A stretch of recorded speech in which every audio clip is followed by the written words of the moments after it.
जय Shri Radhe everyone. I hope you all are doing great.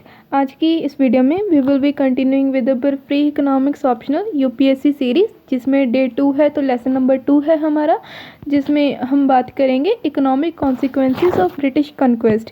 कल के वीडियो में हम मुग़ल पीरियड से ईस्ट इंडिया कंपनी तक आ गए थे और हमने देखा था कि ईस्ट इंडिया कंपनी का इस्टेब्लिशमेंट हो गया था। अब ईस्ट इंडिया कंपनी का इस्टेब्लिशमेंट हो गया भाई, तो उसके क्या क्या इकोनॉमिक इम्प्लीकेशंस रहे, ये हमारे पढ़ने का विषय है आज का, तो उसके बारे में बात करेंगे। तो लेट्स स्टार्ट। तो सबसे पहले हम बात करेंगे कि aspects of British economic policies in India. तो जब ब्रिटिशर्स, पहले मेरी सुन लो, इसको बाद में पढ़ना। जब ब्रिटिशर्स पहले इंडिया में आए तो उन्होंने देखा कि इंडिया की जो गुड्स हैं, इंडिया का जो टेक्सटाइल है, इंडिया का कॉटन है, इंडिया का मेटल है, इंडिया का कुछ भी है, हमारे यूरोप में तो बहुत ही ज़्यादा डिमांड में है, लेकिन हमारी जो घटिया किस्म की गुड्स हैं यार, उन्हें कोई इंडिया में ख़रीद ही नहीं रहा। ऐसा क्या किया जाए बाबूजी कि इंडिया की जो वस्तुएं हैं हमारे इंग्लैंड में भी बंद हो जाएं और हमारी जो घटिया क्वालिटी की वस्तुएं ये अच्छे बढ़िया सुंदर लोग ख़रीदने लग जाएं। तो ये है हमारा चर्चा का विषय कि उन्होंने ये कैसे किया। तो ये उनकी योजना थी भैया। कैसे उन्होंने योजना को इम्प्लीमेंट किया ये देखते हैं। So yeah, the British upon settling in India faced an initial economic imbalance, low demand for British products in India versus high popularity of Indian handicrafts and textiles in Europe। ये कह रहे हैं कि Britishers भैया जब India में आए तो उन्होंने शुरुआत में देखा कि इकोनॉमी का इम्बैलेंस है। किस चीज़ की इकोनॉमिक इम्बैलेंस है कि भैया जो हमारे ब्रिटिश प्रोडक्ट्स हैं उसमें है ना, उनका इंडिया में प्रोडक्ट डिमांड बहुत ही ज़्यादा लो है, लेकिन जो इंडिया की गुड्स हैं, इंडिया का हैंडीक्राफ्ट है, इंडिया का टेक्सटाइल है, उसकी डिमांड यूरोप में बहुत है। तो इस प्रॉब्लम को, इस उनके अकॉर्डिंग तो प्रॉब्लम ही है, इस एड्रेस करने के लिए, ठीक है, तो उन्होंने कुछ योजनाएं बनाई। तो उनके मन में ऐसा क्या चल रहा था, पहली बात तो ये कि हमारी वस्तुओं को ख़रीद नहीं रहा, ठीक है। दूसरा उनके मन में यह चल रहा था एट द टाइम भैया इंटरनेशनल इकोनॉमिक्स का एक कंसेप्ट, जो पहला ही कंसेप्ट है एक इंटरनेशनल इकोनॉमिक्स का, अगर कोई शुरुआत से पढ़ रहा है economics, that is mercantilist principle. इस प्रिंसिपल में क्या होता है भाई कि है ना, कहा जाता था एट द टाइम, क्लासिकल्स कहते थे कि जितना भैया आपकी ना करेंसी, आपकी कंट्री में पैसा है उतना ही अच्छा है। आपकी कहना एक बार जेब में पैसा डल गया तो बाहर नहीं जाना चाहिए, दैट्स इट। कि एक बार जो है ना कंट्री में पैसा आ गया तो वो बाहर नहीं जाना चाहिए। ये तो थॉट थी, बहुत ज़्यादा प्रिवेलिंग थी एट द टाइम, ठीक है। तो उन्होंने है ना योजना बनाई कि जो आउटफ्लो है ब्रिटिश करेंसी का, क्योंकि वो ब्रिटिशर्स खरीदते थे ना भैया, भूखे नंगे लोग, उनकी कंट्री में कुछ था ही नहीं, तो वही सब कुछ इंपोर्ट करते थे, ठीक है, सर्वाइवल के लिए। तो कैसे जो ब्रिटिश करेंसी है उसका जो आउटफ्लो है इंडिया में रोका जाए, मिनिमाइज किया जाए, कम से कम ख़त्म कर दिया जाए। To address this and adhere the mercantilist principle of minimizing the outflow of British currency to India, they implemented several measures। इस चीज़ को करने के लिए उन्होंने कई सारे योजना बनाई। देखो ना, आगे जो है थोड़ा सा बैकग्राउंड है कि ब्रिटिशर्स के मन में क्या चल रहा था, ठीक है, कि उन्होंने ये चीज़ें करी। तो आपको as an aspirant, as an बाबूजी पता होना चाहिए, ठीक है, तभी आप जनता के लिए अच्छी सेवाएं कर पाएंगे। भैया पता तो हो सामने वाले बंदे के मन में क्या चल रहा है, तभी तो उसको रोक पाओगे, क्रिमिनल है कि अच्छा है। तो ये देखो, रेवेन्यू एंड फाइनेंशियल स्ट्रेटजी। सबसे पहला था डिस्क्रिमिनेटरी तारीफ। तो मान लो आपने एक बहुत ही ज़्यादा प्रीमियम क्वालिटी का शॉल बनाया, बहुत ही ज़्यादा सुपीरियर क्वालिटी का, इतना अच्छा शॉल बनाया कि उसका कोई मैच ही नहीं है पूरे वर्ल्ड में, लेकिन वो इतना ज़्यादा महंगा है कि कोई उसे खरीद ही नहीं पा रहा। तो क्या आपको उससे प्रॉफिट होगा अगर आपने उसको बेचने के लिए ही बनाया? नो, बिकॉज आपकी जो कॉस्ट है वो तो आ गई, लागत तो आ गई बाबूजी, लेकिन जो खर्चा आपने किया उसका मुनाफा नहीं हो पाया, बिका ही नहीं जब शॉल। तो ऐसे ही कुछ तरकीब करी ब्रिटिशर्स ने इंडियन है ना गुड्स के साथ। उन्होंने क्या किया, जैसे भी वो इंडिया को कन्क्वेस्ट करते थे, कोई भी राज्य वो जीतते थे, तो वो क्या करते थे कि वहाँ की जो इंडियन गुड्स हैं कोई और कंट्री उन्हें खरीद ही ना पाए, तो उन पर बहुत ज़्यादा नियरली 20 to 60%, आगे ये डाटा भी आएगा डिटेल में, उन पर तारीफ लगा देते थे, टैक्स लगा देते थे, ताकि वो बहुत ही ज़्यादा महंगा हो जाए। Even in the India itself, कि अगर मान लो किसी ने इंडिया का शॉल खरीदना है, पहले वो दो है ना एट द टाइम में भी इट कैन बी 20 रुपये का, आई डोंट नो, ठीक है, इसका कोई डाटा भी नहीं है, ठीक है, लेकिन वो इतना ज़्यादा महंगा हो गया ब्रिटिशर्स के आने में, वो 2000 का बिकने लगा। अब 2000 किसके पास ही होंगे बाबूजी, राजा महाराजा को छोड़कर। तो ऐसे ही उन्होंने as a planningly discriminatory tariff policy को लगाकर इंडियन हैंडीक्राफ्ट्स का जो डिमांड था वो ख़त्म किया। That next is need for revenue. वो ऐसा कर ही क्यों रहे थे, भूखे नंगे लोग थे, उनके पास कुछ नहीं था, और दूसरा उनके है ना दिमाग में ये चल रहा था मर्केंटलिस्ट व्यू से कि है ना वो रो रहे थे यार कि है ना ब्रिटिशर्स का करेंसी कैसे बाहर जाने से रोका जाए, तो है ना, और दूसरा कि हमारे पास कैसे ज़्यादा से ज़्यादा पैसा है ताकि हम हमारा जो एडमिनिस्ट्रेशन है वो कर सके, हमारी पॉपुलेशन को, हमारी लोगों को खाना मिल सके, कपड़ा मिल सके। इतना ज़्यादा बुरा हालात था उनका, आर्मी को वो है ना पैसा दे पाए, तो उनके लिए उनको रेवेन्यू की ज़रूरत थी। और ये रेवेन्यू कैसे आएगा, कॉलोनी बनाकर भैया, ठीक है। तो ये चीज़ थी। आगे है land revenue as a major source. जब वो इंडिया में आए, उन्होंने बंगाल को जीता। आगे ये आएगा भी पॉइंट कि उन्होंने देखा कि इंडिया का जो मेजर सोर्स ऑफ रेवेन्यू है राजा के लिए वो लैंड है, लेकिन लैंड जो था एट दैट टाइम वो स्टेट का मतलब है ना स्टेट का सब्जेक्ट था, ठीक है, उस पर किसी का प्राइवेटाइजेशन मोनोपोली हक नहीं होता था। तो उन्होंने देखा भैया लैंड तो चाहिए, ठीक है, लेकिन लैंड तो स्टेट का है, ये कैसे लिया जाए। तो उन्होंने ऐसी पॉलिसीज निकाली, ठीक है, जितने के बाद कि लैंड से इतना ज़्यादा मुनाफा हुआ, नियरली 60% जो उनका रेवेन्यू था, जो उनका खर्चा था, जो उनका मुनाफा था, वो लैंड से आता था इंडिया की। ओके, आगे देखो 3 फेजेस ऑफ इकोनॉमिक एक्सप्लॉयटेशन। इसमें ये बताया गया है, एस मेन की राइटिंग में आपको काम आएगा कि कॉलोनियल एक्सप्लॉयटेशन के 3 फेजेस उन्होंने निकाले थे। पहला फेज तो यही था 1750 से 1813 तक की एक्सप्लॉयटेशन एंड रेवेन्यू एक्सट्रैक्शन की, ज़्यादा से ज़्यादा रेवेन्यू कैसे बनाया जाए और कैसे बनाएंगे, इनको एक्सप्लॉयट करो यार, ज़्यादा से ज़्यादा मारो कूटो, जितना जो मर्जी करो, पैसा निकालो बस। कि उन्होंने क्या निकाला कि है ना इंडियन गुड्स को ख़त्म करने के लिए हैवी टैक्सेस लगाए, और दूसरा जिस गुड से उनको फ़ायदा हो रहा था, जैसे कि इंडिगो और ओपियम से ब्रिटिशर्स को फ़ायदा हो रहा था क्योंकि इनकी वर्ल्ड वाइड डिमांड थी। तो उन्होंने है ना फोर्सफुली इन चीज़ों की कल्टीवेशन, हमारी मेरे देश की धरती सोना उगले लाइट है ना, उसमें जो बीज दोगे यार, इंडिया की धरती इतनी फर्टाइल थी, ठीक है, तो उसमें जो बीज जाता था भैया वही उग जाता था, ठीक है। तो उन्होंने इंडिगो और ओपियम की है ना फोर्सफुली जो है ना कल्टीवेशन है वो करवाई। भले ही इंडिया का जो किसान है उसके पास गेहूं ना हो खाने के लिए, कपड़ा ना हो पहनने के लिए, कुछ भी ना हो, एप्पल ना हो खाने के लिए, लाइक एनीथिंग, उसके पास खाने के लिए कुछ ना हो, लेकिन तुम इंडिगो उगाओ। इतने गधे किस्म के वो लोग थे, वो गधे किस्म के भी ऐसे थे यार, उन्होंने अपना फ़ायदा करना था।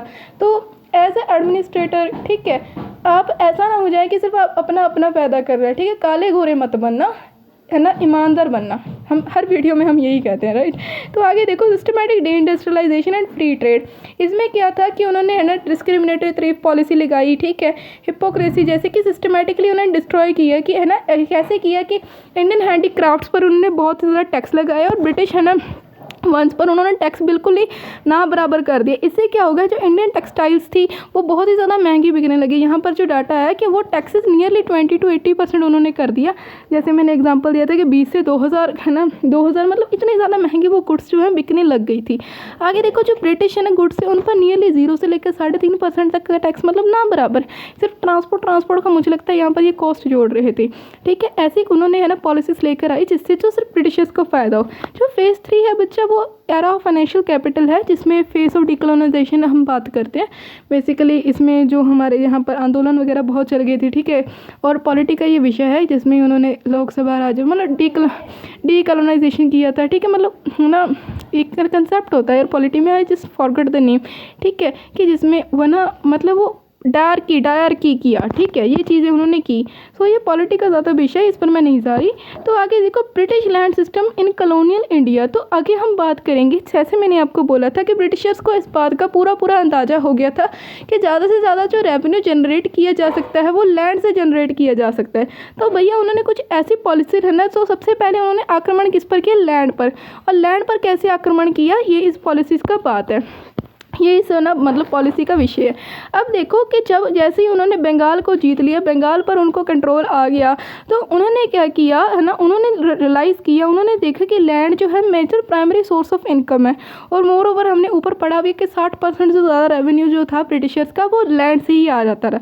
लेकिन जब वो शुरुआत में यहाँ आए तो उन्होंने देखा कि लैंड जो है वो स्टेट का सब्जेक्ट है, ठीक है। मान लो आप किसी नए शहर में जाएँ, आपको प्रॉपर्टी लेना है, आजकल तो प्रॉपर्टी डीलर मिल जाते हैं, मान लो कुछ भी ना हो, जैसे जिससे आप संपर्क कर पाए। आपकी जो भाषा है वही अलग है यार, आपको हिंदी पंजाबी आना, तमिल तेलुगु आती नहीं है जो यहाँ पर बोली जा रही है, ठीक है। अब कैसे कम्युनिकेट कर लोगे यार, वहाँ के लोगों को आपकी नहीं आती और आपके लोगों को है ना आपको उनकी नहीं आती, तो कैसे कम्युनिकेट कर लोगे। तो ऐसा कुछ हाल था ब्रिटिशर्स का एट द टाइम। तो उन्होंने कई सारे चैलेंजेस फेस किए, ठीक है, जिसमें एडमिनिस्ट्रेशन का चैलेंज आ गया कि राजा का ज़मीन था, ठीक है, that is matter of rights का प्रॉब्लम। और दूसरा कि उनके मुकाबले में जो लोकल पीपल थे उनको ज़्यादा जानकारी था, नॉलेज था लैंड के बारे में। तो लेकिन लैंड तो उन्होंने लेना था, लेकिन लैंड ले कैसे, ये उनके दिमाग में चल रहा था। तो ब्रिटिशर्स ने क्या देखा कि उनको जब धीरे धीरे वो इंडिया में सेटल होने लगे, तो सबसे पहला उन्होंने देखा कि weakening the emerging military elite. जैसे मैंने आपको कल की वीडियो में बताया था कि जागीरदारी सिस्टम हमारे इंडिया में बड़ा ज़्यादा प्रिवेलिंग था, जिसमें क्या होता था कि है ना मुग़ल है ना एरा में जब है ना उनके पास है ना मुग़ल राज्य के पास देने के लिए पैसा नहीं होता था, सैलरीज देने के लिए मनी है ना नहीं होता था एडिक्वेट, तो वो क्या करते थे अपने मिलिट्री में या एडमिनिस्ट्रेशन में जो भी लोग उनको सर्व करते थे उनको ऐसे जगीर लैंड दे देते थे, ताकि वहाँ से जो भी रेवेन्यू जनरेट होगा वो उनका होगा एज सैलरी। ओके, तो उन्होंने देखा कि भैया जागीरदार के पास ज़मीन है, तो क्यों ना मैं जागीरदार को ही मार दूँ, ज़मीन अपनी हो जाएगी। उनके दिमाग में कुछ ऐसी चीज़ें आई। तो उन्होंने पहला ऑब्जेक्टिव रखा कि भैया इनको वीक करो। दूसरा, मेक लैंड मार्केटेबल कमोडिटी। जैसे मैंने आपको बताया था कि वो स्टेट का प्रॉपर्टी था, ठीक है। तो बंगाल को जीतने के बाद उन्होंने रियलाइज़ किया, बंगाल को जीतने से पहले उनके दिमाग में यही था कि है ना कि जो लैंड है वो स्टेट का विषय ही ना रहे, तो मैं इसका है ना कुछ भी कर सकता हूँ, ठीक है। अगर स्टेट का विषय होगा, राजा का विषय होगा, राजा की मोनोपोली होगी, तो राजा से पूछे बिना आप कुछ नहीं कर पाओगे, कोई पॉलिसी नहीं लेकर आ पाओगे, राइट। लेकिन अगर मैं राजा का रहने ही ना दूँ, तो ये था उनके दिमाग में। उन्होंने क्या किया कि बंगाल को जीतने के बाद, ठीक है, लैंड को ऐसा मार्केटेबल कमोडिटी बना दी जिसको खरीदा, बेचा या मॉर्टगेज किया जा सकता था, ठीक है। और उन्होंने फिर जो लूटा वो आपके सामने है। तो ये जो थे दो ऑब्जेक्टिव्स थे। आगे देखो, कोर मैकेनिज्म्स की बात करें, क्लियरली डिफाइंड प्रॉपर्टी राइट्स। तो उन्होंने क्या किया, जब उन्होंने बंगाल को जीत लिया तब उन्होंने शुरुआत में ही प्रॉपर्टी राइट्स क्लियरली डिफाइन कर दिए थे कि भैया ऐसा हमारा सिस्टम होगा। एसवी से है ना, एसवीसी उनका जो लिखने पढ़ने का जो काम था वो बहुत ही ज़्यादा था। हमारे यहाँ जो भी ज़्यादातर होता था वो वर्बली होता था, लाइक बोलने से है ना जुबान दी है ऐसा कुछ सिस्टम था।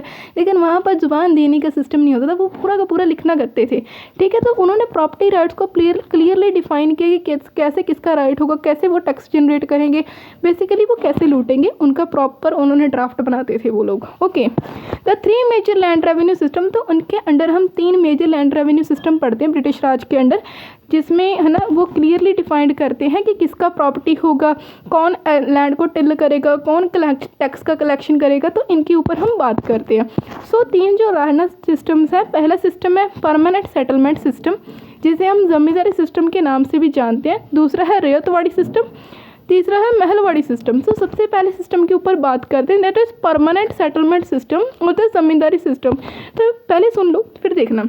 इसमें क्या होता था कि मान लो कोई भी है ना XYZ हेक्टेयर ज़मीन है, दैट इज़ XYZ, कि इसका जो हेड है वो ज़मींदार को बना दिया जाएगा और उसे कहा जाएगा कि भैया मुझे 2000 रुपये, लेट्स अज्यूम 2000 रुपये आपको हर मंथ देने हैं, ठीक है। आप कैसे मर्जी इस ज़मीन से रेवेन्यू जनरेट करो, इनको एक्सप्लॉयट करो, कहीं से मर्जी लेकर आओ, भी बस 2000 आपको हमें देना है। कुछ ऐसा सा सिस्टम उन्होंने बना दिया था कि zamindar was appointed as the head of the land, ठीक है। और उन्हें कहा गया था कि भैया आप हमें इतना टैक्स जनरेट करके दें। अब मान लो कि मैंने किसी को 2000 रुपये देने हैं, तो मेरी जेब में तो भी तो कुछ पड़े। अगर मेरी सैलरी, अगर उन्होंने कह दिया कि मान लो अगर आपको 2000 रुपये जनरेट हो रही हैं, ठीक है, इस लैंड से, लेट्स सपोज 2000 रुपये जनरेट हो रहे हैं, तो आपको मैंने स्टेट को 1900 रुपये देने हैं और जो 100 रुपया जो है मैंने भी तो कहीं से लेना है, तो मैं भी इनको एक्सप्लॉइट कर ही लेती थी।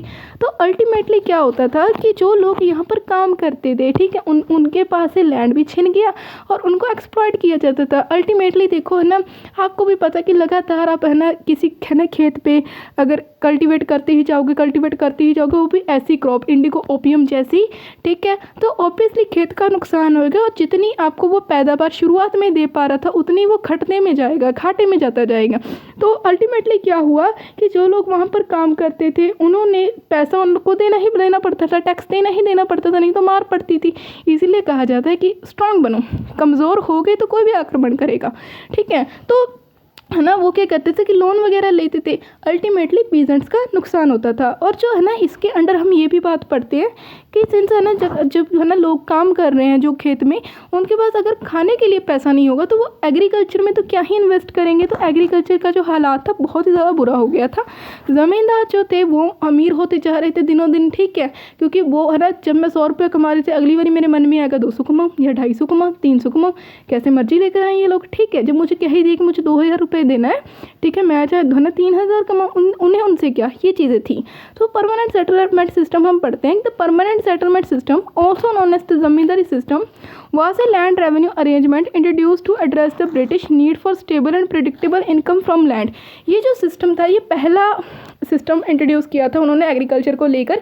ये इन्होंने तब इसीलिए इंट्रोड्यूस किया था सिंस आप इसमें फिक्स किया जाता था कि आपको इतना पैसा देना है ब्रिटिशर्स को या स्टेट को, तो fixed source of income Britishers के पास आ जाए। उनके दिमाग में ये था कि भैया कहीं और से पैसा आए ना आए, यहाँ से तो 2000 रुपये आएगा ही ना, ठीक है, यहाँ से तो 2000 रुपये की किस्त आएगी।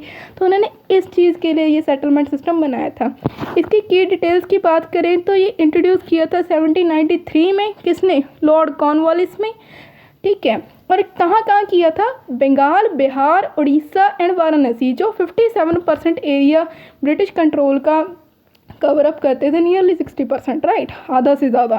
आगे देखो की एक्टर्स या रोल्स की अगर हम बात करें तो ज़मींदार थे पहले। ज़मींदार को कहा गया कि आप ऑनर हैं लैंड के, ठीक है, और आपको टैक्स कलेक्ट करना है। जो लोग है ना यहाँ पर खेत में काम कर रहे हैं, ठीक है, जितना मर्जी करें जितना मर्जी ना करें, ये आपका ठेका, हमें 2000 रुपये देना है। सिंस ये था केस, आगे देखो ऑनर बना दिया गया था और रेवेन्यू का उनको फिक्स किया था कि आपको इतना रेवेन्यू देना है। तो रेवेन्यू के शेयर की बात करें डाटा के अकॉर्डिंग तो यहाँ पर 1/10 आएगा यार, 1 ये वाला, इसको ना 1/10 कर लेना, लेट मी राइट हियर। देखो है ना, मान लो है ना 100 रुपये का इनकम हुआ तो 90 रुपये जो है जो ज़मींदार है वो ब्रिटिशर्स को देगा और है ना 10 रुपये अपने पास रखेगा। ये जो बात थी वो परमानेंट सेटलमेंट सिस्टम की कुछ फीचर्स की हम बात कर रहे हैं यहाँ पर। और तीसरा वाला यहाँ पर जो फीचर आता है वो आता है परमानेंट फिक्स टैक्स। तो शुरुआती दिनों में इसके बाद जो सिस्टम्स आएंगे उनमें आपको चेंजेस थोड़े से देखने को मिलेंगे, लेकिन परमानेंट फिक्स टैक्स लगाया था कि फॉर एवर के लिए कि किसी ज़मींदार को मानो 90 रुपये ही देना है, वेदर इट इज़ 1751, और उनके मुताबिक वो 2025 तक राज करते। लेकिन ऐसा नहीं हुआ। 1947 में इंडिया को आज़ादी मिली, लेकिन एट द टाइम उन्होंने यही सोचा था कि फिक्स रहेगी जब तक उन्हें पता नहीं लग जाता कि भैया कोई ज़मींदार 900 रुपये कमा रहा है। ओके, तो आगे इन्वेस्टमेंट रिस्पॉन्सिबिलिटी। इन्वेस्टमेंट की जो रिस्पॉन्सिबिलिटी थी वो ज़मींदार को दी गई थी कि लैंड के इंप्रूवमेंट के लिए वो इन्वेस्ट करेगा, लेकिन ऐसा नहीं हुआ। जिसको पता ही चल जाए कि भैया जेब में 10 रुपये जा रहा है तो वो क्यों 8 रुपये की इन्वेस्टमेंट करेगा एग्रीकल्चर पर। सो ऑब्वियसली ये नहीं हुआ, लेकिन उसका ज़मींदार एक रिस्पॉन्सिबिलिटी ज़रूर दी गई थी। आगे ऑक्शन सिस्टम। ऑक्शन सिस्टम में क्या हुआ था कि जो ज़मींदार है, कि मान लो कोई ज़मींदार को बोला गया कि आपको 90 रुपये हमें रेंट देना है, आपको 90 रुपये हमको टैक्स देना है, लेकिन कोई ज़मींदार फेल हो गया 90 रुपये देने में, ठीक है, 89 रुपीज़ नहीं दी, 1 रुपया कम हो गया, ठीक है। अगर कम हो गया तो उसका जो लैंड था, उसको जो ज़मीन दी जाती थी उसका ऑक्शन किया जाता था, मतलब उसको मार्केट में बेच दिया जाता था। ये चीज़ें थी, मतलब ज़मींदार भी ऑब्वियसली यार मजबूर हो गया था, जिसके कारण हमें बंगाल में फेमाइन भी देखने को मिला 1770 में, जिससे 10 लाख लोग मर गए थे। 10 लाख लोग ऑब्वियसली यार मर नहीं थे, लेकिन खाने पीने को कुछ नहीं है, इंडिगो थोड़ी खाएंगे, ओपियम थोड़ी खाएंगे, कॉटन थोड़ी खाएंगे, ये चीज़ें थी। आगे देखो इम्पैक्ट एंड कॉन्सिक्वेंसेस की अगर हम बात करें तो इसके क्या क्या इम्पैक्ट रहे भैया परमानेंट सेटलमेंट के। तो creation of new class structure, इसमें क्या हो गया कि एक न्यू क्लास स्ट्रक्चर हमें इंडिया में देखने को मिले।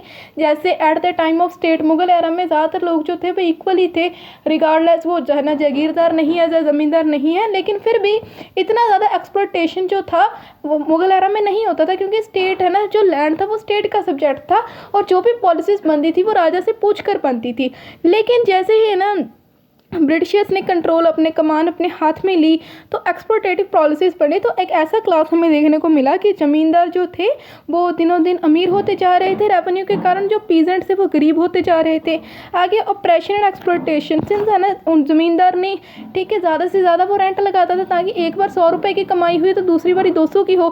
तो ऑपरेसिव सिस्टम्स उन्होंने बनाए, जिसके कारण क्या हुआ कि पीजेंट्स है ना, पीजेंट्स से उनको ज़्यादा से ज़्यादा मुनाफा हो जाए, ठीक है, और मुनाफा हो सके, पीजेंट कहीं से भी पैसा लेकर आया यार। पीजेंट जो था दिनों दिन गरीबी में आ रहा था, इतना ज़्यादा गरीबी में आ गया था कि इसको 2 वक्त का खाना भी नसीब नहीं हो रहा था। और आखिर आगे जो बात आती है स्टैग्नेशन ऑफ एग्रीकल्चर की। स्टैग्नेशन ऑफ एग्रीकल्चर ऐसे हुआ कि जैसे एग्रीकल्चर के इम्प्रूवमेंट ही नहीं होगी तो वो स्टैग्नेंट ही हो जाएगा। आपको जैसे मैंने बताया था कि किसी खेत से आप कितना ही ज़्यादा लगातार बीजने से आप कितना ही ज़्यादा कमाओगे, ठीक है। अब खेत को भी ब्रेक चाहिए, ठीक है, उसका न्यूट्रिशन पूरा करने के लिए उसको ब्रेक चाहिए, लेकिन आप ब्रेक ही नहीं दे रहे, कोई इंसेंटिव ही नहीं लगा रहे ताकि उसका एग्रीकल्चर का एडवांसमेंट हो जाए, तो ऑब्वियसली जो एग्रीकल्चर था वो स्टैग्नेट हुआ। स्टैग्नेट के बाद डिक्लाइनिंग में गया। आगे देखो एग्रेरियन डिके। एग्रेरियन डिके में क्या हो गया, the concentration of wealth and lack of investment led to widespread decay of whole grain agrarian sector by the mid 19th century. इसमें क्या हो गया, जो एग्रीकल्चर था उसका ऑब्वियसली वाइड स्प्रेड डीके होगा। डीके मतलब होता है ख़राब हो गया, ठीक है, धीरे धीरे वो ख़राब हो गया। 19वीं सदी तक तो उसको ज़्यादा ही हो ही जाना चाहिए था और वो हो गया। दूसरे सेटलमेंट की अगर हम बात करें that is ryotwari system. Ryotwari system में क्या होता था, इसका ना नाम से ही इसका मतलब है, रैयत का मतलब होता है कि जो बंदा लैंड को कल्टीवेट करता है, टिल करता है। पहली वाले सिस्टम में तो हमें हमने ये देखा परमानेंट सेटलमेंट सिस्टम में कि ये ज़मींदार को लैंड दिया गया, ठीक है, कि यहाँ पर अन्य किसी एक बंदे को पर्टिकुलरली डेट से ज़मींदार कहा गया कि आपको टैक्स कलेक्ट करना है। मान लो फॉर इंस्टांस कि एक है ना लेकिन है ना जो अलग अलग उन्होंने जैसे जैसे ब्रिटिश है ना जो थे वो अलग अलग राज्य को जीतते गए, तो उन्होंने अलग अलग राज्य के लिए अलग अलग पॉलिसीज़ लाई। अलग अलग पॉलिसीज़ क्यों लाई ये आगे बात करेंगे, लेकिन फ़िलहाल की रैयतवाड़ी सिस्टम सुनो कि रैयतवाड़ी सिस्टम में क्या होता था कि इसमें मान लो 10 लोग काम कर रहे हैं, ये 10 लोग काम कर रहे हैं, ये इसकी ड्राइंग सी अपने आप बना लेना, ठीक है। 10 लोग काम कर रहे हैं, उन 10 लोगों को बोल दिया कि 10 लोग कि आपके सब में से हम 200 रुपया लेंगे, वी डोंट केयर कि आपको 10 रुपये का कमाई हो रहा है, वी डोंट केयर आपको 200 रुपये का कमाई हो रहा है, हमें 100 रुपया देकर जाना भैया शाम तक। ऐसा कुछ सिस्टम था रैयतवाड़ी सिस्टम में। पहले सिस्टम में क्या था कि एक ज़मींदार को बोला गया कि भैया आपको ही टैक्स कलेक्ट करना है, लेकिन अभी सबको बोला गया कि सब लेकर आना भाई, ठीक है।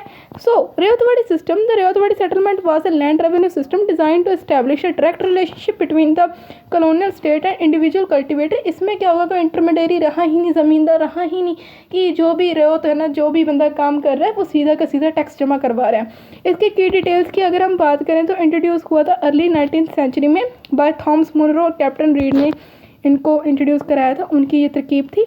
ये किन रीजन्स में इस्टेब्लिश हुआ था, मद्रास, बॉम्बे एंड असम और कुर्ग के पार्ट्स में, जो अप्रॉक्सीमेटली 40% हिस्सा दैट इज़ द 38% अपना ऑब्वियसली 40% के करीब ही हो गया वो कवर अप करते थे। इसके की एक्टर्स क्या रोल्स की अगर हम बात करें तो रैयट्स क्या होते थे, जो इंडिविजुअल कल्टिवेटर्स होते थे, जो ऑनर होते थे लैंड के, जो खुद कल्टिवेट करते थे लैंड को, ठीक है, उन्हें है ना क्या कहते हैं, उन्हें कहा गया कि भैया आपको टैक्स देना है। They were recognised as the owner of land as long as they paid the revenue. ये भी बात थी कि उनको ऑनर तो डिक्लेयर किया गया है कि ऑनर है, लेकिन तब तक ही ऑनर हो जब तक हमें 100 रुपये दे रहे हो। 100 रुपये देने से जब मना कर गए, ना दे पाए, मना तो क्या ही करेंगे, कमज़ोर रुख, ठीक है, जब मना कर गए तब आपका जो लैंड है वो ऑक्शन हो जाएगा, ऑक्शन में बिक जाएगा। आगे देखो ब्रिटिश गवर्नमेंट ने टैक्स कलेक्टर लगाए गए थे कि भैया आपको टैक्स देना है हमें, ठीक है। आगे देखो रेवेन्यू कलेक्शन की अगर हम बात करें, ryots paid revenue directly to the government, ये डायरेक्टली पे करते थे। टैक्स रेट्स की बात करें जी 50 से 60% रहता था।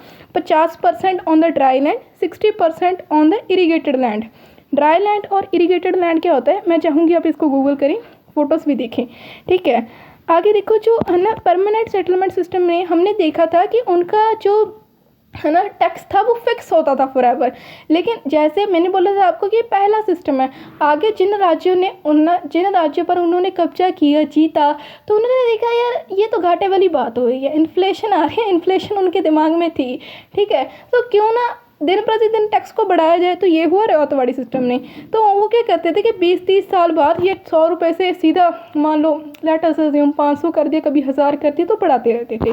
सो इसके क्या क्या इम्पैक्ट हुए, देखो ये अल्टरनेटिव है ना, एक थ्योरी में बात करें तो एक ऐसा सिस्टम था जिसमें उन्होंने कहा था कि डायरेक्टली हमें टैक्स दो।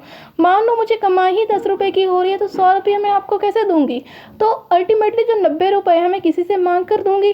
तो अल्टीमेटली क्या होगा कि ज़मींदार का या लार्ज मिडल मैन का जन्म हो गया, क्योंकि जिससे मैं रुपया आपको मांग कर दूंगी वो भी तो मुझे किसी न किसी मोर्टगेज पर देगा, तो मोर्टगेज में क्या करूँगी, ज़मीन करूँगी। सो है ना ऑब्वियसली, सो अल्टरनेटिवली इम्पैक्ट क्या पड़ा कि मिडल मैन का जन्म हुआ। आगे देखो हाई रेवेन्यू डिमांड, ज़्यादा से ज़्यादा लगातार उनकी जो रेवेन्यू की डिमांड थी गवर्नमेंट की बढ़ती जा रही थी। लैंड एलिनेशन एंड डेट, अब देखो लैंड नहीं दोगे है ना, सॉरी टैक्स नहीं दोगे तो आपका लैंड आपका नहीं रहेगा, डेट में चले जाओगे उल्टा, और जिसके कारण जो है आप घाटे में जाओगे। Moreover this rigid demand coupled with the fluctuation crop prices led to increased, ठीक है लिखा है यार, this rigid demand coupled with fluctuating crop prices led to increased peasant indebtedness होगी आगे एंड लैंड एलियनेशन। इसमें क्या होता था कि यार है ना लगातार की जो क्रॉप की प्राइसेस है, मान लो आपने इंडिको है ना मेरे से तो 60 रुपये में खरीदी, आगे तो वो 60,000 में ही बेचेंगे, ठीक है, ये इनको थोड़ी बताएंगे कि 60,000 में बेचिए, ठीक है। तो जो है ना कभी उनको 60 लगा देते थे, कभी 40 लगा देते थे, इसके कारण जो क्रॉप का प्राइस था वो फ्लक्चुएट होता जा रहा था। अगर मेरे पास बेचने से भी पैसा नहीं आएगा, ठीक है, फ्लक्चुएट होता जा रहा है प्राइस, तो मेरे लिए तो घाटे वाली बात है। और मोर ओवर जो पीजेंट था, जो थे ना एक्चुअली रॉ था, जो कल्टीवेट करता था लैंड को, वो इंडेप्टनेस मतलब कर्जे में आता जा रहा था, और कर्जे में आता जा रहा था, उसका जो लैंड था उसके लिए एलियन बन गया था, एलियन मतलब उसका नहीं रहा था। आगे देखो rise of individualism. Rise of individualism में कहा गया था direct settlement fostered a sense of individual ownership among the cultivators, कि यार इसमें मेरा सुनो, इसमें क्या हो गया था कि मिडिल मैन का ऑब्वियसली जन्म हो गया था, कि इंडिविजुअलिज्म ऑब्वियसली ज़मींदारी सिस्टम हमें यहाँ पर भी देखने को मिला कि है ना उसको फॉस्टर मिला। द डायरेक्ट सेटलमेंट, एक बार पढ़ भी लेते हैं यार यहाँ पर क्या लिखा है, the direct settlement fostered a sense of individual ownership among the cultivators. इसको ना ये मत लिखो जो मैंने बोला वो लिखो। आगे देखो realty versus theory. Realty versus theory की अगर हम बात करें तो इंटरमीडियरी राइस होते गए। राइस क्यों होते गए? क्योंकि इनके पास पैसा नहीं होता था, कर्जे में आ गए थे, तो लार्ज नंबर ऑफ इंटरमीडियरीज का जन्म हुआ, जिसके कारण क्या हो गया, जिस जमींदारी सिस्टम से कोरिलेट करने लग गया। इंसेंशियल डिफरेंसेस की अगर हम बात करें तो रैयतवाड़ी सिस्टम में क्या होता था कि 20-30 साल बाद ये रिवाइज करते थे, लेकिन जमींदारी सिस्टम में इन्होंने बोला था कि फॉर एवर फिक्स्ड है टैक्स। ओके देखो महलवाड़ी सिस्टम। महलवाड़ी सिस्टम में नाम ही मीनिंग छुपा है। महल का मतलब होता है कि मान लो है ना विलेज को है ना, एक विलेज को या है ना 3-4 विलेज को इकट्ठा मिला दें, ठीक है, और उनको कह दें, ठीक है, कि भैया 3-4 बंदे को हम कहते हैं, ठीक है, जो भी उनके हेडमैन होंगे विलेज के, ठीक है, कि आपको आपके विलेज से टैक्स कलेक्ट करना है। ऐसा कुछ सिस्टम था महलवाड़ी सेटलमेंट सिस्टम। तो इसमें क्या होता था कि महलवाड़ी सेटलमेंट सिस्टम में ये हॉर्ट मैकेंजी ने इंट्रोड्यूस किया था 1822 में, एंड लॉर्ड विलियम बेंटिक ने 1833 में दोबारा से 2 बार इंट्रोड्यूस किया था अलग अलग एरिया में। तो रीजन्स की अगर हम बात करें तो नॉर्थ वेस्टर्न प्रोविंस में एक तो इंट्रोड्यूस करवाया था, ये वाला डार्क है, ओह ये क्या हो गया, ये देखो। तो ये रीजन्स इन्होंने कहाँ कहाँ पर ये वाला सिस्टम इंट्रोड्यूस किया। हमने देखा था कि वाराणसी साइड उन्होंने परमानेंट सेटलमेंट सिस्टम इंट्रोड्यूस किया। रियातवाड़ी सिस्टम उन्होंने कहीं और, जैसे जैसे वो जीतते गए वैसे वैसे उनकी जो पॉलिसीज़ थी वो यार चेंज होती गई, ठीक है।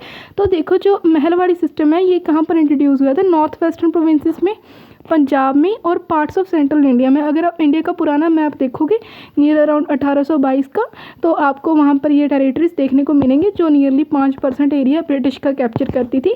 इनके हम है ना की फीचर्स की बात करें तो यूनिट ऑफ सेटलमेंट की अगर हम बात करेंगे क्या कहाँ से है ना रेवेन्यू कलेक्ट होगा, तो महलवाड़ी सिस्टम में है ना एक विलेज को महल कहा गया था, या है ना ग्रुप ऑफ विलेजेस को भी हम कंबाइनिंगली महल ही कहेंगे, डिपेंडिंग ऑन द टर्म की है ना जो गोरा है वो कितने लोगों को है ना कितने विलेजेस को महल गिन रहा है इकट्ठा, ठीक है ना। इसमें ये डिफरेंस था कि जो ज़मींदारी सिस्टम में क्या होता था कि ज़मींदारी सिस्टम में एक पर्टिकुलर बंदे को कह दिया कि इतने रीजन का आपने टैक्स कलेक्ट करना है, ठीक है। रातवाड़ी में कि 10 बंदे हैं, जितनी भी ज़मीन है आपको बोल दिया गया। लेकिन महल में क्या होता कि एक पूरा का पूरा विलेज रिगार्डलेस वो 100 किलोमीटर में है, 25 किलोमीटर में, 2 किलोमीटर में, दे डोंट हैव एनी, मतलब उनका ठीक है उससे नहीं था, जितना भी महल होगा भाई उतना। ओके ऑनरशिप एंड कलेक्शन की अगर हम बात करें तो इसमें क्या होता था कि विलेज के हैंडमैन को, जिसे हम लंबरदार भी कहते हैं, ठीक है, उसको कहा जाता था कि आपने टैक्स कलेक्ट करना है, ठीक है। Peasants and ryots were considered the owners of the land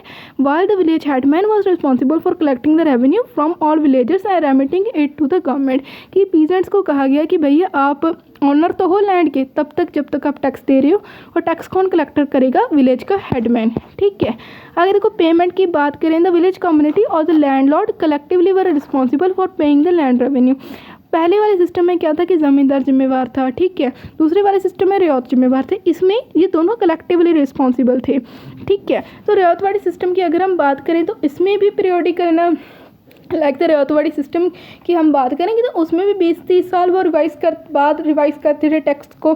तो इसमें भी क्या करते थे कि उसको है ना परमानेंट सिस्टम की तरह फिक्स नहीं रखा, रिवाइज करते थे टेक्स्ट को कि हम आज 20 लेंगे, कल को 30 लेंगे, कल परसों को 40 लेंगे, मन किया तो उससे अगले दिन 100 लेंगे यार, ठीक है, ऐसा सिस्टम था।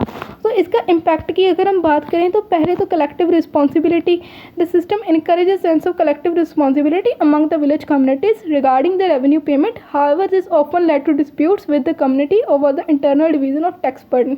इसमें क्या हो गया, जब सबको कह ही दिया गया कि भैया आप सभी के सभी जिम्मेवार हो इस कांड के लिए, ठीक है, तो सभी जिम्मेवार हैं, तो लोग आपस में भिड़ने लगे क्योंकि 100 रुपये कौन निकाले, ठीक है, 100 रुपये तो जनरेट ही नहीं हो रहा कि कौन ज़्यादा लोन लेगा।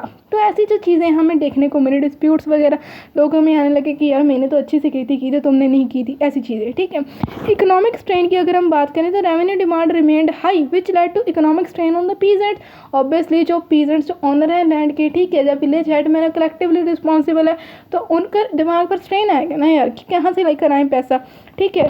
सो पैसे से रिलेटेड बात है, so that is the economic strain. आगे देखो एग्रीकल्चर स्टैग्नेशन, एग्रीकल्चर स्टैग्नेशन तो होना ही था, उनके पास अपने खाने के लिए पैसे नहीं है, एग्रीकल्चर तो वो कैसे इम्प्रूव करेंगे। आगे देखो कहीं ना कहीं ये रिसेंबल हो गया था परमानेंट सेटलमेंट से ही, क्योंकि यहाँ पर भी वो लोन लेंगे तो अपने जो ज़मीन है उसको मोर्टगेज करेंगे, सिक्योरिटी रखेंगे तो ऑब्वियसली ज़मीन उनके पास ऐसे भी नहीं रही, सीधा पकड़ोगे कान तो भी नहीं रही, उल्टे हाथ से पकड़ोगे तो भी नहीं रही। आगे देखो सिग्निफिकेंस ऑफ लैंड रेवेन्यू की अगर हम बात करें तो वही बात है यार कि 60% से भी ज़्यादा जो पैसा था 1841 में वो लैंड रेवेन्यू से आता था। पॉलिसी प्रायोरिटी की बात करें, land revenue and it's collection were the most important policy issues during the colonial period driving the structure of the economy and administration. कि पहला कदम उन्होंने जो ब्रिटिशर्स हैं उन्होंने लैंड के रिलेटेड ही जगाया। क्यों जगाया, उन्हें भी पता था कि land as a major source of income है स्टेट का। आगे देखो reasons for different land revenue system, ये वाली बात जो मैंने बोला था कि आगे करेंगे। तो देखो इसके कई सारे कारण हैं, ठीक है। पहला तो ये बात कि जैसे जैसे टाइम बीतता गया उन्होंने देखा कि यहाँ से यार है ना 100 रुपये से मन नहीं भर रहा है यार, है ना, हर साल हर दिन ज़्यादा मिले, तो एक तो ऐसे कारण हो गया। तो पॉलिटिकल फैक्टर्स भी होंगे इसके, ठीक है। आइडियोलॉजी होगी ना यार, 100 रुपया नहीं यार, मन नहीं भर रहा है, ऐसी कुछ चीज़ें हमें देखने को मिली। कैसे कैसे फैक्टर्स से तो देखते हैं हम। सबसे पहले हम बात करेंगे आइडियोलॉजी की। आइडियोलॉजी में क्या हो गया कि थॉमस मुनरो ने रेवतवाड़ी सिस्टम इंट्रोड्यूस किया था। उसके अकॉर्डिंग क्या था कि परमानेंट सेटलमेंट सिस्टम से इतनी ज़्यादा कमाई नहीं हो रही, भैया ऐसा सिस्टम लेकर आओ कि जिसमें सभी के सभी पैसा दें यार, क्यों देगा एक बंदा अकेला, उससे कम कमाई हो रही है, सभी से लो, ठीक है, और ज़्यादा से ज़्यादा लो, कल आज ले रहे हैं 20 कल को 40 लो, ऐसा सिस्टम, ओके। आगे देखो होल्ट मैकेंजी और महलवाड़ी सिस्टम इंट्रोड्यूस किया था। उनके अकॉर्डिंग कि यार अगर रेवतवाड़ी सिस्टम से इतना ज़्यादा पैसा नहीं आ रहा, ठीक है, कुछ ऐसा सिस्टम बनाओ जो दोनों का मिक्स हो, ये लो मिक्स बन गया जी। तो ऑनरशिप ऑफ नैना, ऑनरशिप का है ना जो ऐसा सिस्टम होना, आइडियोलॉजी थी, ठीक है, आइडियोलॉजी थी उन लोगों की यार ऐसा कर दो एक्सपेरिमेंट्स थे उन लोगों के। आगे पॉलिटिकल इवेंट्स की अगर हम बात करें तो जब उन्होंने अवध जीता था, ठीक है, 1857 के रिवॉल्ट में जब अंग्रेज़ों ने अवध को जीता था, तब उन्होंने है ना क्या किया था कि पहले वहाँ पर महलवाड़ी सिस्टम ही चल रहा था, ठीक है, लेकिन है ना उन्होंने इसको चेंज करके ज़मींदारी सिस्टम में चेंज कर दिया। यहाँ पर एक सॉरी मैं गलत बोल गई कि अवध तो उनके पास पहले से ही था, लेकिन अवध में रिवॉल्ट हो गया था 1857 का, जो बड़ा ही ज़्यादा फेमस है हिस्ट्री के पॉइंट ऑफ व्यू से। तब उन्होंने क्या देखा कि यार महलवाड़ी सिस्टम के ने ना महलवाड़ी सिस्टम से उन्होंने ज़मींदारी सिस्टम में चेंज कर दिया। क्यों चेंज किया, क्योंकि जो हमारे कुछ दोगले लोग थे, हरामी लोग थे, अच्छे लॉयल इंडियंस नहीं थे, जिन्होंने ब्रिटिशर्स को फेवर किया, तो वो लोग है ना क्या कहते हैं ब्रिटिशर्स के पास गए कि है ना भैया हमने आपकी मदद की है यार, बट है ना बदले में हमें भी कुछ दो। तो उनको एज अ लैंड ऑनर घोषित करने के लिए उन्होंने महलवाड़ी सिस्टम से वहाँ पर ज़मींदारी सिस्टम इंट्रोड्यूस किया ताकि उनको भी एज अ फ़ायदा हो सके, ओके, लॉयल्टी के लिए उनको सर्व किया गया था। आगे देखो डेट ऑफ कॉन्क्वेस्ट की अगर हम बात करें ना, timing of when a territory came under British control was crucial determinant. Obvious सी बात है कि टाइम कौन से में आ रही है, ठीक है। अगर मान लो पंजाब जो है वो परमानेंट सेटलमेंट सिस्टम में वो जीत लेते तो ऑब्वियसली पंजाब में भी परमानेंट सेटलमेंट सिस्टम चलता, महलवाड़ी ना चलता, तो ये बड़ी इंपॉर्टेंट बात थी, ठीक है, कि तब इकोनॉमिक व्यूज़ वहाँ पर क्या चल रहे हैं, वही है ना हॉर्स चल रहा है तो या दूसरा वाला चल रहा है, ठीक है। लेटर कॉन्क्वेस्ट एंड रेवतवाड़ी, जैसे जैसे समय बीतता गया वहाँ पर वैसे वैसे सिस्टम आते गए, ओके। आगे देखो कॉन्सिक्वेंसेस क्या रहे कि the British land settlement system either it be permanent Ryotwari और the Mahalwari despite their variation, had several major and long-lasting negative consequences on the Indian agriculture structure and economy. बहुत सारे ऑब्वियसली लूटा है तो नेगेटिव कॉन्सिक्वेंसेज ही रहा होगा, अगर किसी को लूटा तो उसका फ़ायदा तो नहीं होगा, तो कैसे कैसे इम्पैक्ट इसका पड़े। So commercialisation and disposition land as a tradable commodity. तो पहली बात तो ये कि पहले जो लैंड था वो स्टेट का सब्जेक्ट था, लेकिन ब्रिटिशर्स के है ना कन्क्वेस्ट के बाद land as a private property deal किया गया। और रैक रेंटिंग या फ्रीक्वेंट फोरक्लोजर्स, इसमें क्या है बेसिकली ये है कि वही चीज़ें कि अगर तो कोई रेंट दे रहा है तो उसका लैंड है, नहीं दे रहा तो भैया उसका ऑक्शन कर दो, ऐसी चीज़ें जो है हमें देखने को मिलती थी। ठीक है, लैंड को एज अ ट्रेडेबल कमोडिटी वो है ना यूज़ करते थे। आगे देखो rice of new land Lord, obviously ठीक है, इसमें क्या हो गया जैसे आपने देखा कि अलग अलग सिस्टम उन्होंने इंट्रोड्यूस किए कि भैया ये ऑनर होगा, ये ऑनर होगा, तो न्यू क्लासेस भी इमर्ज हुई थी इसके साथ। ठीक है, और ऑब्वियसली जिसका नुकसान हो रहा था वो पीजेंट था, वो पॉवर्टी में लगातार जाता जा रहा था। आगे देखो impact on agriculture and famines की अगर हम बात करें तो फेमाइंस तो आने ही थे, अगर देश में खाने के लिए कुछ नहीं होगा, इंडिगो थोड़ी लोग खाएंगे, कपड़ा थोड़ी खाएंगे, ओपीएम कितना ही खा लोगे यार। ठीक है, तो रोटी की ज़रूरत है, चावल की ज़रूरत है, वो नहीं था क्योंकि उगे ही नहीं रहा था। अगर धान होगा ही नहीं तो खाओगे क्या। ठीक है, तो ये था एक कारण। ठीक है, ये कारण हो या कॉन्सिक्वेंस हमने देखने को मिला। अगर इंक्रीज फेमाइन इसका इंक्रीज़ क्या होना है यार, फेमाइन नहीं आ गए थे, बंगाल का फेमाइन उसमें सबसे ज़्यादा फेमस है। ठीक है, preventing capitalist farming, small and fragmented holding, large land owners often leased out their holdings to many small farmers, leading in small size and fragmentation of land holding. This structure made efficient large scale capitalist farming impossible. इसमें क्या होता था कि पहले क्या होता था, since जो लैंड था वो स्टेट की प्रॉपर्टी होता था, तो किसी जागीरदार को, किसी ज़मींदार को बड़े बड़े एरियाज होते थे उनके पास, लेकिन जैसे ही ज़मींदार के पास उसका ठेका है तो उन्होंने देखा यार मैं भी आगे किसी को काम दे दूँ। कामचोर थे वहाँ के तब के लोग। ठीक है, वो कामचोर होने के नाते उन्होंने आगे 10 बंदे रख लिए कि भैया मान लो है ना मैं किसी की नौकर हूँ, मैंने आगे नौकर रखा हुआ है। ठीक है, काम करने के लिए ऐसे सिस्टम्स हमें देखने को मिल रहे थे। तो जो लैंड था वो बड़ा एरिया वो स्मॉल फ्रेगमेंट्स में वो बांट देते थे, काम दे देते थे आगे। ठीक है, तो इसके कारण जो कैपिटलिस्ट फार्मिंग है ऑब्वियसली इम्पॉसिबल हो सकी। आगे देखो low productivity, lack of investment था, कोई इन्वेस्ट ही नहीं कर रहा था एग्रीकल्चर में, तो प्रोडक्टिविटी कम ही होगी।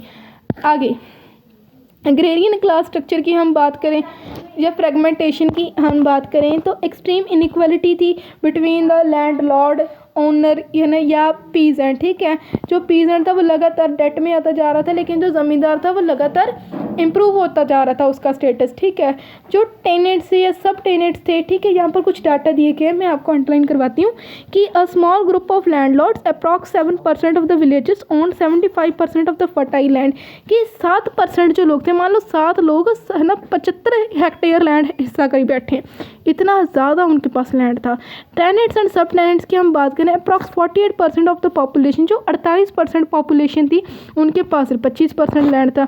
अ large portion of the rural population that the 45% own no land, बाकी इसकी जो 45% संख्या थी, जनसंख्या थी, उनके पास लैंड ही नहीं होता था, उनको फोर्स किया जाता था खाना खाने के लिए, है ना। ऑब्वियसली उनको खाना तो खाना ही है, ठीक है, कि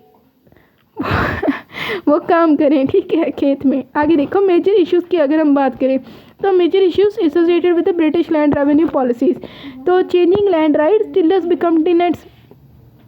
पहला था देखो स्टेट में जब लैंड होता था, कोई बंदा टिल करता था, कल्टीवेट करता था, मतलब जोतता था लैंड को, ठीक है, वो अब टेनेंट बन गया। टेनेंट मतलब होता है एक मजदूर की तरह वो रह गया, उसके पास तो अपने पास तो कोई कमाई आ ही नहीं रही, तो टिलर तो अब वो रहा ही नहीं, ओनर तो वो रहा ही, वो टेनेंट बन गया, ठीक है। आगे देखो disruption of patron-client relationship, the traditional often reciprocal patron-client relationship between the tiller and the zamindar was shattered. This was replaced by the purely contractual, exploitative and impersonal economic relationship driven by the high revenue demands of the state. पहले क्या होता था कि जब ज़मींदारी system तो पहले भी चल रहा था मुगल एरा में, लेकिन है ना तब क्या होता था कि एक ट्रेडिशनल सिस्टम होता था कि इतना ज़्यादा एक्सप्लॉइट उनको नहीं किया जाता था, लेकिन जो अब का सिस्टम था वो टोटली कंट्रैक्चुअल था। कंट्रैक्चुअल कैसे था कि भैया आप काम करें ना करें, आए ना आए, खाना खाएं ना खाएं, मुझे 10 रुपये देना है, ठीक है, ज़मींदार को इंडिविजुअली आपको 10 रुपये देना है, ठीक है, और ज़मींदार ने आगे 9 रुपये स्टेट को देना है, ठीक है। तो ऐसा एक कंट्रैक्चुअल हमें स्ट्रक्चर हमें देखने को मिला जो एक्सट्रीमली एक्सप्लॉइटेटिव था। आगे देखो ग्रोथ ऑफ इंटरमीडियरीज का ग्रोथ तो तीनों सिस्टम में हुआ, हमने देखा। इकोनॉमिक डिस्ट्रेस एंड एक्सप्लॉयटेशन की हम बात करें तो growth of money lenders and traders का तो होना ही था, वही सेम पॉइंट है यार ये। मूव टू कैश क्रॉप्स, वो लोगों ने धक्के से है ना हम इंडियन से इंडिगो या ओपीएम या और भी जिन भी गुड्स से उनको फ़ायदा हो, जैसे कॉटन भी हो गया एक, ठीक है, शुगर केन भी हो गया, ठीक है, उनके धक्के से उन्होंने कल्टीवेशन कराई और है ना फूड ग्रेन्स को वो उगाने नहीं देते थे। उगाने इसे ना नहीं देंगे तो ऑब्वियसली फूड ग्रेन इंडिया में होंगे ही नहीं, ठीक है। तो लोगों के ना फेमाइन जो था हमारे यहाँ लगातार आता जा रहा था। आगे हम एग्रीकल्चर डिक्लाइन की अगर हम बात करें तो एग्रीकल्चर ने डिक्लाइन होना ही था, क्योंकि इन्वेस्टमेंट जो थी वो एग्रीकल्चर में कर ही नहीं रहे थे और प्रोडक्टिविटी भी है ना ज़मीन की कम से कम होनी थी।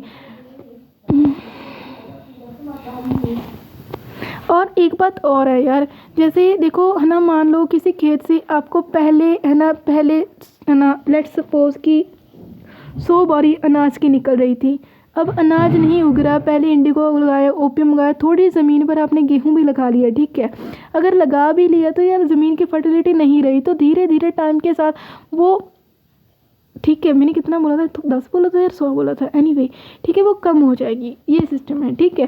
Fragmented land structure, fragmented land structure वही बात की नौकर रखे हुए थे आगे उन्होंने, ठीक है, तो वो भी अपने आप को ऑनर डिक्लेयर करने लगे कि भैया मैं ही नौकर हूँ, ठीक है, मैं ही ऑनर हूँ। तो ऐसे हमें फ्रेगमेंटेशन हमें एट द टाइम देखने को मिली।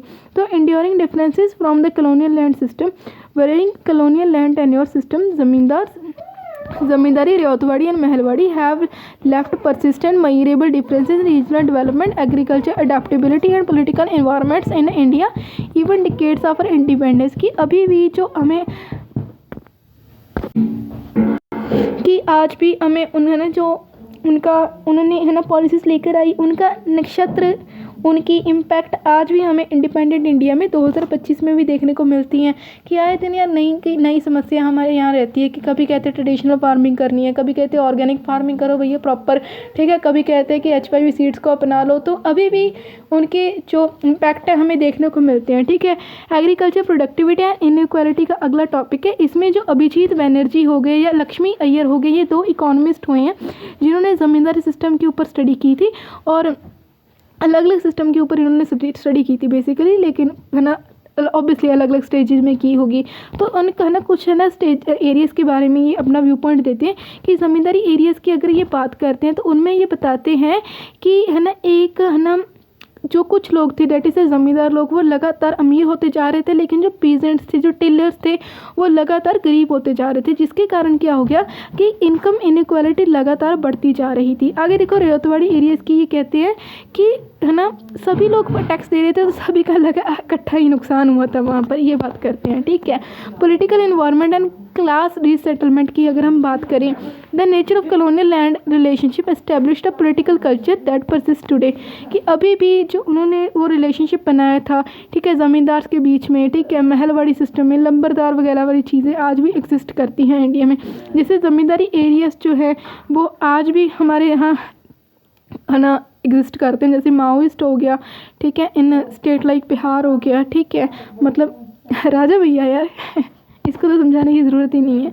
आगे देखा नॉन ज़मींदारी है ना रियायतवाड़ी या महलवाड़ी एरियाज़, इसमें क्या हो गया कि सभी की सभी ज़मीनें बिक गई थी, तो है ना लाइकली सभी का नुकसान हुआ था, और ज़मीन जो लोग रेंट दे रहे थे, जिनके पास ज़मीन आ गई, जो सिक्योरिटी है ना जिन्होंने रखी थी उनके पास ज़मीन आ गई, ठीक है, तो एक ऐसी लॉबी जो हमें देखने को मिली जो लगातार है ना अमीर होती थी, ठीक है।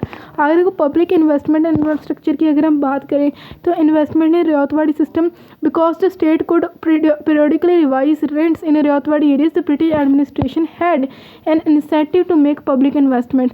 देखो जब है ना ब्रिटिशर्स को भी समझ आ रहा था कि इससे ज़्यादा हम एक्सप्लॉइट कर भी लेंगे तो भी ज़मीन से मुनाफा नहीं हो रहा था, ठीक है। आगे हम पढ़ेंगे तो कि कैनाल्स वगैरह, रेलवेज़ हो गए या वेल्स हो गए, ब्रिटिशर्स ने अपने फ़ायदे को लगाए हैं यार, तुम्हारे लिए नहीं। शर्ट उन्होंने अपने लिए खरीदी, तुम्हारे लिए क्यों खरीदेंगे, वो ठंड से मर जाओ उन्हें क्या। ये कुछ चीज़ें जो है हमें देखने को मिली, ठीक है। This investment would increase land productivity, justify high revenue, वही बात। Investment lag in zamindari area, since the revenue was fixed permanently in zamindari areas, state lacked the physical mechanism to recover the cost of major public works through increased revenue. Consequently, these areas were often received less priority for colonial investment in infrastructure that supported agriculture. मान लो मुझे पता है कि यहाँ से 10 रुपये income आनी है, ठीक है, रिगार्डलेस की जैसे मर्जी है ना, यहाँ पर खरीद हो ना हो, ठीक है, जब मुझे पता ही चलेगा कि यहाँ पर 20 रुपये होनी ही नहीं है इनकम, तो मैं कैसे इन्वेस्ट करूँगी? मैं करूँगी नहीं, रहने तो 10 रुपये तो आ ही रहा है ना, 10 रुपये को क्यों मार रहे हो? तो वहाँ पर जो कुछ एरिया से ज़मींदारी एरियाज की, वहाँ पर हमें इन्वेस्टमेंट ब्रिटिशर्स की नहीं देखने को मिली। आगे देखो, agricultural economic stagnation in British area, low productivity, heavy reliance on traditional method, stagnant economy जैसी चीज़ें हमें देखने को मिलती हैं, ठीक है। State of agriculture pre independence की अगर हम बात करें, so despite being the main stay of work force employing over 2/3 of the entire labour force, agriculture practices remain primitive and inefficient. की हालांकि जो 2/3, ठीक है, आधी से भी ज़्यादा संख्या ना जनसंख्या थी हमारी एग्रीकल्चर में लगी हुई थी, लेकिन फिर भी इससे जो लोग थे वहाँ पर टेक्नोलॉजी का इतना ज़्यादा हमें देखने को नहीं मिलता। वो प्रिमिटिव प्रैक्टिसेस यूज़ करते थे, वो अभी भी हल वगैरह या बुलक कार्ट ही यूज़ करते थे। In 1954 stagnant 93% of rural credit came from the moneylenders, indicating the deep debt. कि 93% से भी अप्रॉक्सीमेटली जो ज़्यादा हिस्सा है वो है ना, जो पैसा है वो मनी लैंडर से आता था, मनी लैंडर की, ठीक है, कमाई होती है ना, देता था, तब टैक्स आता था, ठीक है। मतलब इतना ज़्यादा आप सोच लो कि वो लोग डेट में गए होंगे, ठीक है।